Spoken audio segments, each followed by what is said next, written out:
우리가 이 세상 건강하게 살아가기 위해서는 바른 자아관, 바른 정체성을 가지고 살아가는 것이 참 중요하지요. 건강하고 바른 자아관을 가지고 있어야 우리가 이 세상을 바르게 살아갈 수 있습니다. 때로는 부정적인 자아관을 가지고 계신 분들을 만나게 됩니다. 자존감이 너무 낮기도 하고요. 상처나 트라우마 같은 것으로 힘들어 하시는 분들도 많습니다. 열등감, 패배의식 이런 것 때문에 삶을 살아가는데 아주 힘겨워 하시는 분들도 보게 되죠. 또 어떤 분들은 지나치게 우월의식을 가지고 있거나 좀 이렇게 교만해 보이는 분들도 있습니다. 그러다 보니까 다른 사람들을 좀 얕잡아 보기도 하고요. 그래서 마음이 자꾸 이렇게 높아지고 교만해지시는 것을 볼 수 있습니다. 너무 낮은 자존감을 가지고 있는 것도 또 너무 자신을 높이 보는 것도 사실 바람직한 자아관이다 이렇게 이야기하기는 어렵습니다. 우리가 가지고 있는 기독교 신앙은 우리 자신이 어떤 존재인가 아주 정확하게 볼 수 있게 해주지요. 우리가 올바른 그리스도인으로 살아갈 때 우리는 건강한 자아관을 가지고 살아가게 된다는 것입니다. 그리스도인인 우리가 가져야 되는 자아관이라고 하는 것이 무엇일까요? 몇 가지를 생각해 볼 수 있는데요. 가장 중요한 것은 하나님께서 우리를 존귀하게 창조하셨다는 것입니다. 우리는 진화에 의해서 우연히 만들어진 존재가 아닙니다. 하나님께서 우리를 창조하셨고요. 존귀하게 만드셨습니다. 저는 늘 그런 생각해 봅니다. 하나님께서 우리 인간을 존귀하고 아름답게 만드시기 위해서 참 많이 고심하셨겠다 이런 생각을 합니다. 어떻게 하면 인간을 정말 존귀하고 영광스럽게 만들 수 있을까 하시다가 하나님께서 결론적으로 하나님의 형상대로 하나님의 모양을 따라 우리를 만드셨습니다. 그러니까 우리가 하나님을 닮은 존재로 만들어졌다는 것이죠. 하나님의 형상이 뭘까? 정확하게 뭔지는 잘 모르겠습니다. 근데 중요한 건 우리가요, 하나님을 닮은 구석이 있다는 거예요. 그게 인간의 존귀함입니다. 여러분, 인간의 존엄성은요, 바로 이 창조에서부터 찾아야 된다는 것이죠.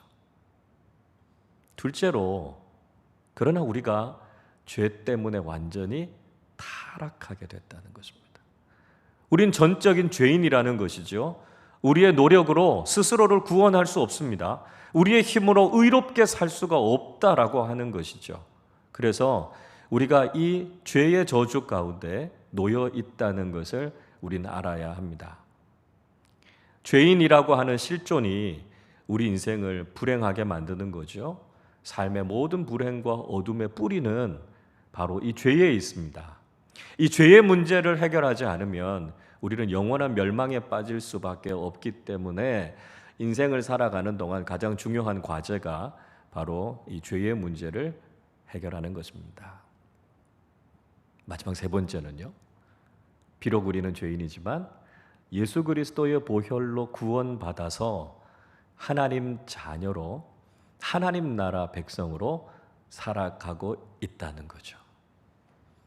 우리는 어쩔 수 없는 죄인입니다. 그런데 하나님께서 우리를 너무나 사랑해 주셔서 우리를 구원해 주셨기 때문에 우리는 악한 이 세상에 소속되어 있지 않고 하나님 나라에 소속되어져서 살아가고 있다는 것이죠. 그래서 우리가 이 세상을 살아갈 때도 천국 백성답게 살아야 됩니다. 우리가 해외 여행을 할 때 대한민국 국민의 품격이 있지 않습니까? 그러니까 그 품격에 맞게 행동하고 처신해야 된다. 우리 이런 이야기 하는 것처럼 우리가 이 세상을 살아가는 동안에도 다른 사람들처럼 살면 안 됩니다. 우린 천국 시민이니까요. 천국 백성답게 살아야 된다는 것이죠. 자, 이것이 우리 그리스도인의 자아관입니다. 한번 정리해 볼까요? 하나님께서 우리를 가장 존귀한 존재로 창조하셨지만 우리는 죄 때문에 타락하고 말았다는 것이죠. 그러나 예수 그리스도께서 십자가의 보혈로 우리의 죄를 다 씻어주셨기 때문에 우리는 존귀한 하나님의 자녀로 천국 백성으로 살아간다는 것입니다. 여러분, 우리가 일생 살아가는 동안 우리의 이런 자아관을 절대로 잊어버리시면 안 된다는 것이죠. 그런데 사탄은요, 우리가 이런 정체성을 가지고 살아가는 걸 아주 싫어합니다. 그래서 우리 자아를 일그러뜨리죠. 그래서 그리스도인다운 정체성, 그리스도인다운 자아관을 갖지 못하게 합니다.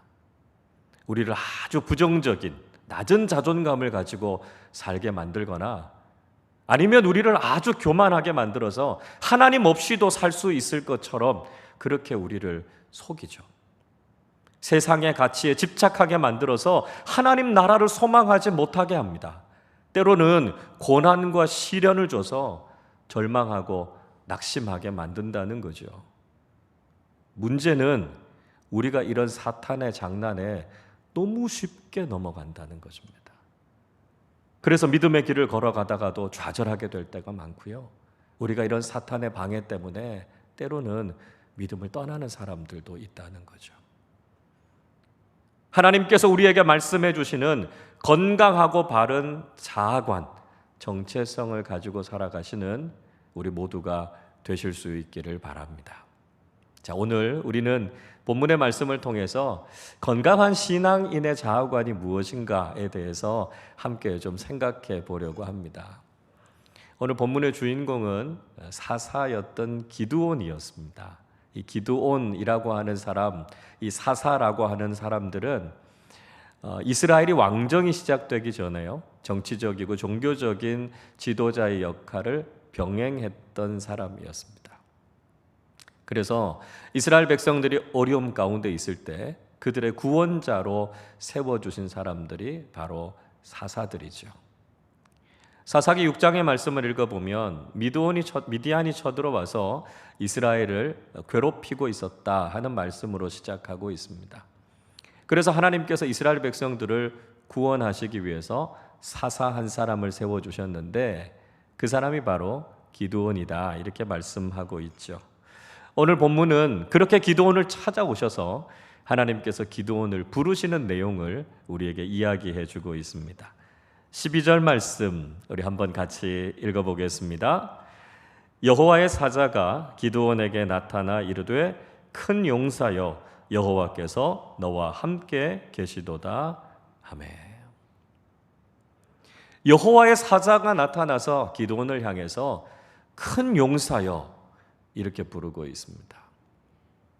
그런데 오늘 본문의 말씀을 잘 읽어보면 기드온은 원래부터 그렇게 용기 있는 사람이 아니었다는 것을 알 수 있습니다. 11절을 보시겠습니까? 여호와의 사자가 아비에셀 사람 요아스에게 속한 오브라에 이르러 상수리 나무 아래에 앉으니라. 마침 요아스의 아들 기드온이 미디안 사람에게 알리지 아니하려 하여 밀을 포도주 틀에서 타작하더니 말씀하고 있습니다. 기드온이 포도주 틀 안에서 밀을 타작하고 있었습니다. 여러분, 우리가 흔히 곡식을 타작할 때 어떻게 하죠?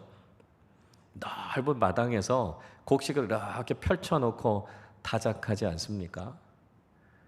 그런데 기드온은 미디안 사람들에게 들키지 않기 위해서 그 좁은 포도주 틀 속에 들어가서 지금 타작을 하고 있었습니다. 그러니까 이 기드온의 모습은 큰 용사의 모습이기보다는 사실 겁쟁이의 모습이죠. 이스라엘의 사사로 하나님께서 쓰실 만한 구원자로 쓰임받을 그런 모습이 아니었다는 것입니다. 여러분, 하나님께서 우리를 찾아오셔서 큰 용사여 이렇게 부른다고 한번 생각해 보십시오. 여러분, 그 부르심에 대해서 어떻게 대답하시겠습니까? 긍정적으로 대답하실 수 있겠습니까? 예, 주님, 저는 큰 용사입니다. 이렇게 대답하실 수 있으시다면 정말 감사한 일입니다. 만약에 하나님이 저를 찾아오셔서 큰 용사야 이렇게 부르신다면 저도 좀 부정하고 싶은 마음이 들 것 같아요. 하나님, 제가 무슨 큰 용사입니까? 저 이렇게 부족하고 보잘것없고 나약한 거 하나님 아시지 않습니까? 하나님께서 우리를 향해서 큰 용사라고 부르실 때 아니요, 하나님, 저는 그게 아닙니다, 이렇게 이야기하고 싶어 할 때가 참 많죠. 마치 포도주 틀 안에서 밀을 타작하고 있는 기드온의 모습을 보면서 그래, 어쩜 내 모습이랑 저렇게 비슷하지? 우리에게도 그런 생각이 들 수 있다는 것입니다. 그런 기드온을 찾아오셔서 하나님께서 왜 큰 용사라고 부르고 계실까요? 우리가 반드시 기억해야 하는 것은 하나님께서는 우리의 오늘, 현재의 모습만 보고 계시는 것이 아니라는 것입니다. 하나님은 우리의 내일, 미래의 가능성에 대해서 보고 계시는 것이죠. 하나님께서는 되어진 나의 모습이 아니라 되어질 나의 모습을 바라보고 계신다는 것입니다. 지금은 비록 부족하죠, 나약하죠, 모자라죠. 그러나 하나님께서 우리를 빚어 가실 때 얼마나 놀라운 믿음의 사람이 될 것인가 하는 것을 하나님께서 기대하신다는 것입니다. 그런 우리의 모습을 기대하시면서 하나님께서 우리에게 큰 용사라고 부르신다는 것이죠. 우리 주님께서도 마찬가지 아니셨습니까? 예수님께서 베드로를 처음 부르셨던 장면을 한번 생각해 보십시오. 요한복음 1장 42절이 이렇게 말씀합니다. 데리고 예수께로 오니 예수께서 보시고 이르시되 내가 요한의 아들 시몬이니 장차 게바라 하리라 하시니라. 게바는 번역하면 베드로라. 예수님께서 베드로를 처음 보시고 그를 향해서 게바, 반석이라고 불러주셨습니다. 베드로의 믿음이 그만큼 흔들림 없고 견고한 믿음이라는 말씀이죠. 그러나 여러분 어떻습니까? 베드로의 믿음이 그랬습니까? 베드로가 흔들리지 않았습니까? 수제자답지 않게 3번이나 주님을 모른다고 부인하지 않았습니까? 그런 베드로를 향해서 예수님께서 게바라고 부르셨습니다. 지금의 모습을 보고 게바라고 부르신 것이 아니라 장차 게바라고 부르리라 말씀하고 계십니다. 지금은 부족하지만, 지금은 흔들리지만 주님께서, 성령님께서 그의 마음을 붙잡아 주셨을 때 그는 반석 같은 믿음의 일꾼이 될 것이라는 것입니다. 주님께서 그렇게 불러주셨던 것처럼, 주님께서 그렇게 믿어주셨던 것처럼 주님께서 승천하시고 난 이후에 그가 초대교회의 기둥 같은 일꾼으로, 반석 같은 지도자로 그 사명을 잘 감당했던 것을 우리는 알고 있죠. 여러분, 하나님께서는 우리를 찾아오셔서 큰 용사라고 부르십니다. 그러나 지금 우리의 모습을 보면서 우리는 아니라고 부정할 때가 있습니다. 우리의 오늘을 보면서 실망하게 될 때가 있지요.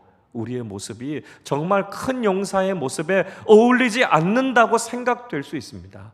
그러나 주님께서는 지금 나의 모습이 아니라 앞으로 주님과 함께 걸어갈 우리의 모습을 기대하면서 우리를 그렇게 불러주신다는 것이죠.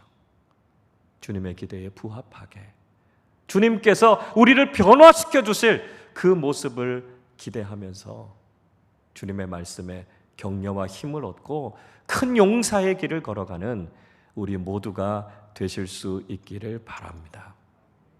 중요한 것은 우리가 오늘에 머물러 있어서는 안 된다는 것입니다. 주님께서 우리를 큰 용사라고 불러주신 것처럼 우리가 그렇게 큰 용사로 변해가야 된다는 것이죠. 하나님은 우리를 큰 용사라고 부르시기만 하는 것이 아니라 우리를 큰 용사로 만들어 가시는 분이시라는 것입니다. 자, 그러면 우리가 어떤 과정을 통해서 큰 용사로 바뀌어져 갈 수 있을까요? 먼저는 부정을 긍정으로 바꾸시는 하나님을 경험하라는 것입니다. 하나님의 부르심 앞에 기드온은 믿음으로 응답하기보다는 오히려 질문했습니다. 기드온은요, 따지고 들기를 참 잘하는 사람이었습니다. 13절 말씀 보십시오. 기드온이 그에게 대답하되 오 나의 주여 여호와께서 우리와 함께 계시면 어찌하여 이 모든 일이 우리에게 일어났나이까? 또 우리 조상들이 일찍이 우리에게 이르기를 여호와께서 우리를 애굽에서 올라오게 하신 것이 아니냐 한 그 모든 이적이 어디 있나이까? 이제 여호와께서 우리를 버리사 미디안의 손에 우리를 넘겨 주셨나이다. 기드온이 말하고 있는 뉘앙스는요, 질문이기보단 불평입니다. 아니, 하나님 출애굽의 그 기적을 경험하게 하지 않으셨습니까? 하나님께서 인도하신 백성 아닙니까? 그런데 지금은 하나님께서 우리를 버리셔서 미디안 때문에 이런 고통 당하고 있는 거 아닙니까? 하나님 앞에 지금 불평을 털어놓고 있습니다. 이런 질문과 불평은 기드온만의 것은 아니죠. 우리도 힘들고 어려운 상황들을 만나게 될 때 하나님께 이렇게 불평하게 될 때가 있습니다. 그런데 하나님께서는 이 기드온의 질문을 긍정적으로 해석하고 계십니다. 기드온이 질문하고 불평하고 문제로 삼았던 그것을 하나님께서는 사명으로 바꾸고 계십니다. 14절을 보십시오. 여호와께서 그를 향하여 이르시되 너는 가서 이 너의 힘으로 이스라엘을 미디안의 손에서 구원하라. 내가 너를 보낸 것이 아니냐 하시니라. 기드온은 하나님께 질문하고 따졌습니다. 그런데 하나님께서는 그 상황을 긍정적으로 해석하셨습니다. 그는 하나님 앞에 불평을 쏟아놓았지만 하나님께서는 그것을 사명으로 바꾸셨습니다. 그래서 내가 너를 부른 것이 아니냐, 너의 힘으로 가서 이스라엘을 구원하라. 하나님께서 기드온에게 기회를 주신 것이죠. 여러분, 하나님께서는 문제를 사명으로 바꾸시는 분이십니다. 우리 인생에도 문제가 많죠. 지금 우린 참 어려운 시간들을 보내고 있지 않습니까? 우리는 이 상황 속에서 하나님 앞에 질문하고 불평할 수 있습니다. 그러나 하나님께서는 말씀하시죠. 불평할 것이 아니라 그렇기 때문에 우리가 그리스도인으로서 해야 할 사명이 있다고요. 책임이 있다고 우리에게 말씀하시는 것입니다. 그런데 문제는 우리의 자존감이 너무 낮다는 것입니다. 기드온도 마찬가지였습니다. 15절 보십시오. 그러나 기드온이 그에게 대답하되 오 주여 내가 무엇으로 이스라엘을 구원하리이까? 보소서 나의 집은 므낫세 중에 극히 약하고 나는 내 아버지 집에서 가장 작은 자니이다. 기드온은 자신이 하나님의 일을 할 만한 자격이 되지 못한다고 이야기하고 있습니다. 자신은 이스라엘의 중심 지파도 아니고요. 므낫세 지파 가운데서도 자신의 집안은 작은 집안, 아버지의 집에서도 자기는 작은 자라고 이야기하고 있습니다. 그러니까 나는 도저히 할 수 없다고 이야기하고 있는 것이죠. 객관적으로는 맞는 이야기입니다. 인간적으로는 충분히 납득이 되죠. 기드온의 그 모습, 그 검쟁이 같은 모습이 이스라엘 민족을 구원할 만한 그런 모습이 아니라는 것입니다. 그런 그에게 하나님께서는 새로운 자존감을 허락해 주시고 있습니다. 16절을 보십시오. 여호와께서 그에게 이르시되 내가 반드시 너와 함께 하리니 내가 미디안 사람 치기를 한 사람을 치듯 하리라 하시니라. 하나님께서 무슨 약속하십니까?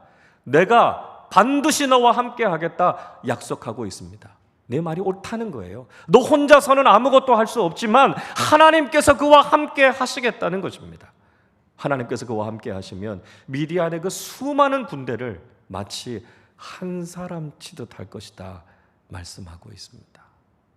나 혼자서는 할 수 없지만 전능하고 강하신 하나님께서 나와 함께 하신다라고 하는 것, 이것이 바로 하나님께서 우리에게 깨닫게 해주시는 새로운 자존감이죠. 나는 누굽니까? 하나님께서 함께 하시는 사람입니다. 여러분, 우리의 상황 속에 부정적인 것들이 가득 차 있을 수 있습니다. 힘겹고 어려운 상황 속에 있을 수 있습니다. 내 자신을 바라볼 때 내 능력이나 내 모습이 하나님의 뜻대로 살아갈 수 있을 만한 그런 모습이 아닐 수 있습니다. 그러나 하나님께서는 우리의 모든 부정을 긍정으로 바꾸시는 분입니다. 우리의 질문과 불평을 통해 오히려 하나님은 사명을 발견하게 하십니다.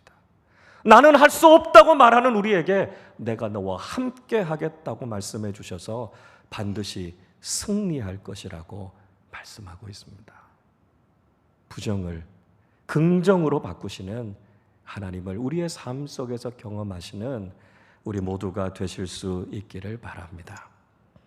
둘째로 믿음의 방법으로 부르심을 확인하라는 것입니다.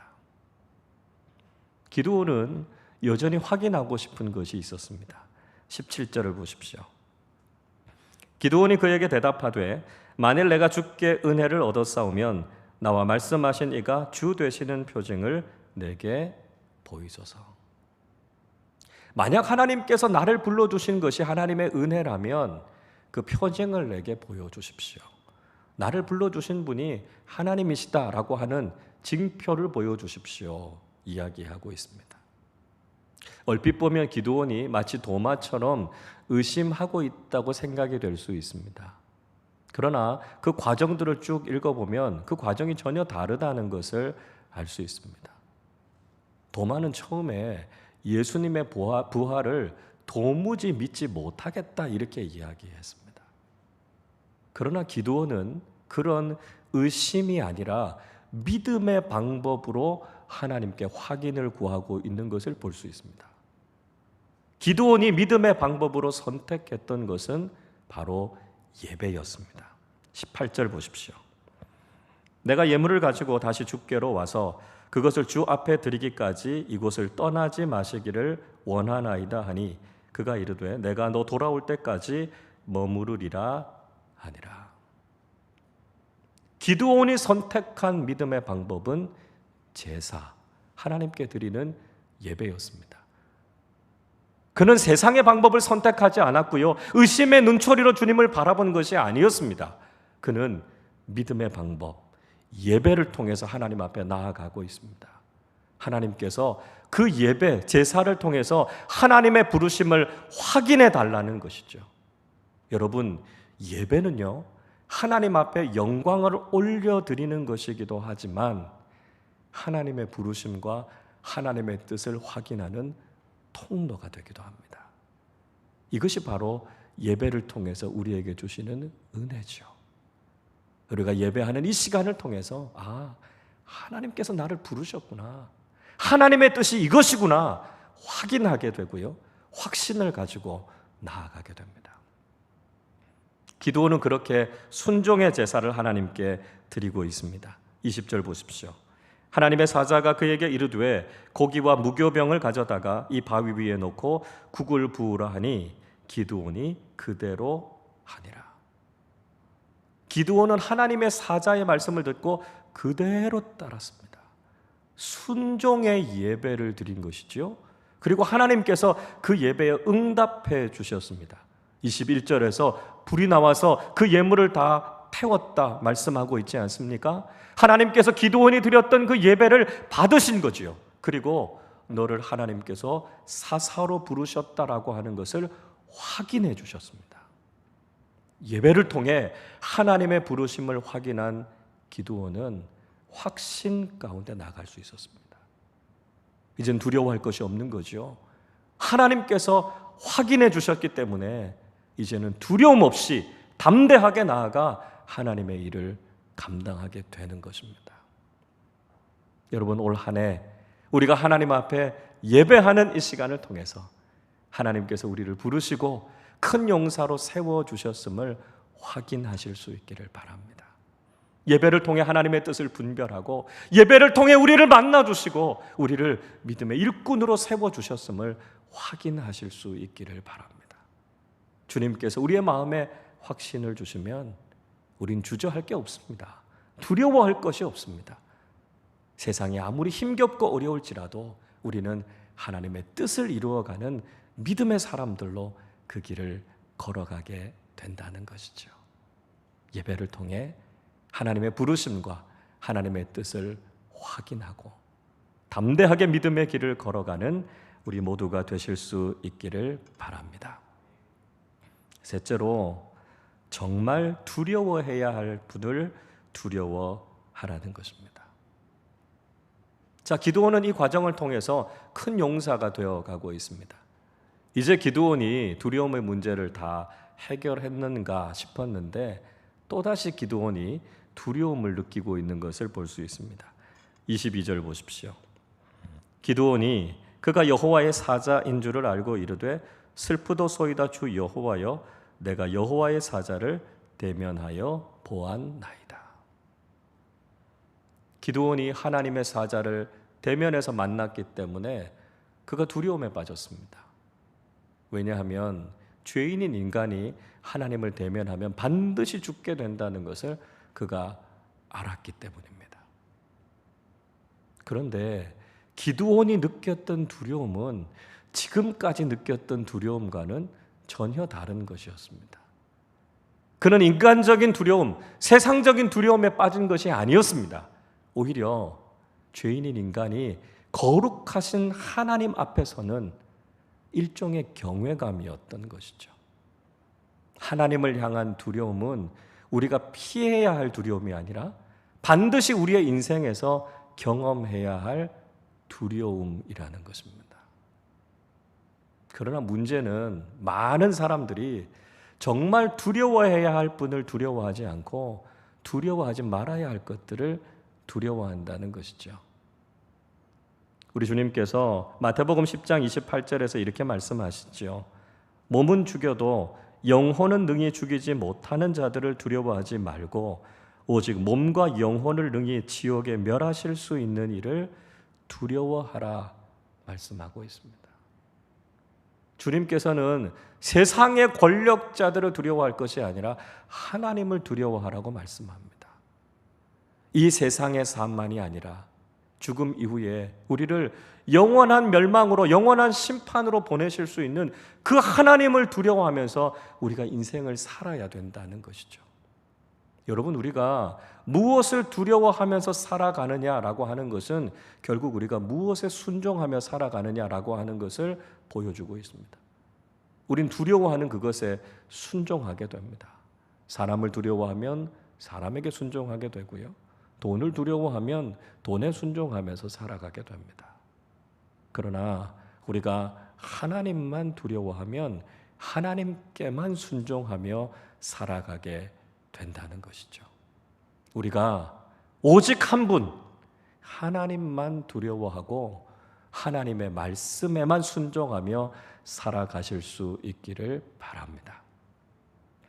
그렇게 두려워하고 있는 기드온에게 오히려 하나님께서는 평안을 주셨습니다. 23절 보십시오. 여호와께서 그에게 이르시되 너는 안심하라 두려워하지 말라 죽지 아니하리라 하시니라. 하나님께서 기드온에게 안심하라고 두려워하지 말라고 죽지 않을 것이다 이렇게 말씀해 주셨습니다. 기드온이 하나님만 두려워하니까요. 오히려 하나님께서 그의 마음속에 참된 평안을 주셨습니다. 여러분, 세상은 오히려 이 두려움을 이용합니다. 세상을 두려워하는 사람들을 세상은 포로로 만들고 노예로 만듭니다. 그 두려움 속에서 벗어나지 못하게 하죠. 그러나 하나님을 두려워하면 그 두려움에 휩싸여서 살아가는 것이 아니라 오히려 하나님께서 주시는 참된 평안을 경험하게 된다는 것이죠. 하나님을 두려워하면요, 하나님 말고 세상에 그 무엇도 두려운 것이 없습니다. 이 절대적인 평안을 얻고 나면 아무것도 두렵지 않습니다. 심지어 죽음이 우리 앞에 놓여 있다 할지라도 하나님께서 주시는 이 평안이 있다면 우리는 할렐루야 찬송하면서 하나님 나라를 바라보게 되는 것이죠. 여러분, 우리가 오직 하나님만을 두려워함으로 세상이 알 수도 없고 세상이 줄 수도 없는 참된 평안을 누리실 수 있기를 바랍니다. 이제 기드온은 완전하게 이 두려움의 문제를 해결했습니다. 24절 말씀 우리 같이 읽어보겠습니다. 기드온이 여호와를 위하여 거기서 제단을 쌓고 그것을 여호와 살롬이라 하였더라. 그것이 오늘까지 아비에셀 사람에게 속한 오브라에 있더라. 기드온이 오브라의 제단을 쌓고 그것을 가리켜서 여호와 샬롬, 평강의 하나님, 이렇게 이름을 붙였습니다. 하나님만을 두려워할 때 하나님께서 기드온에게 참된 평안을 주신다 하는 것을 그가 경험하게 된 것이죠. 여러분, 인생을 살아가는 동안 우리가 두려움을 이기고 참된 평안을 얻고 하나님의 큰 용사가 될 수 있는 비결이 무엇일까요?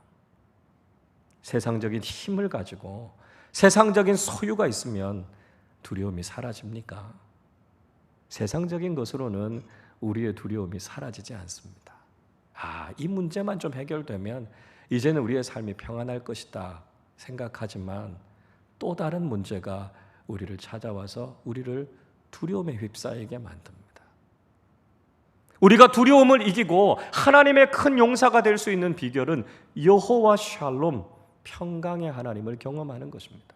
오직 하나님만 두려워함으로 세상 그 무엇도 두렵지 않은 참된 평안을 경험하는 것입니다. 이 평안이 없으면 작은 문제에도 우리는 낙심하게 됩니다.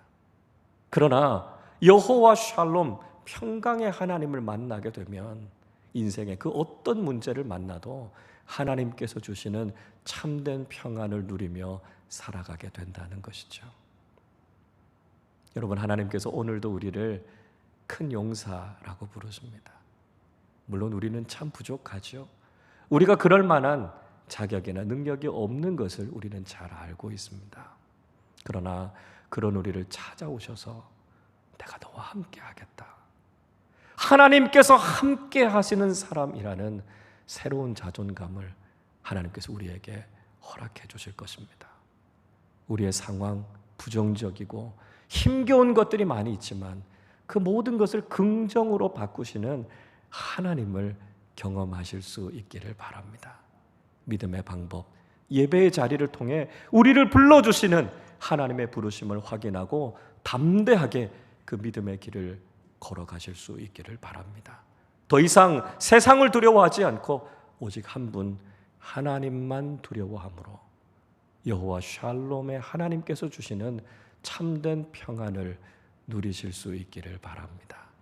앞으로 인생을 살아가는 동안 우리가 하나님께 부름받은 큰 용사로 날마다 믿음의 승리를 경험하며 살아가는 우리 모두가 되시기를 주님의 이름으로 축원합니다.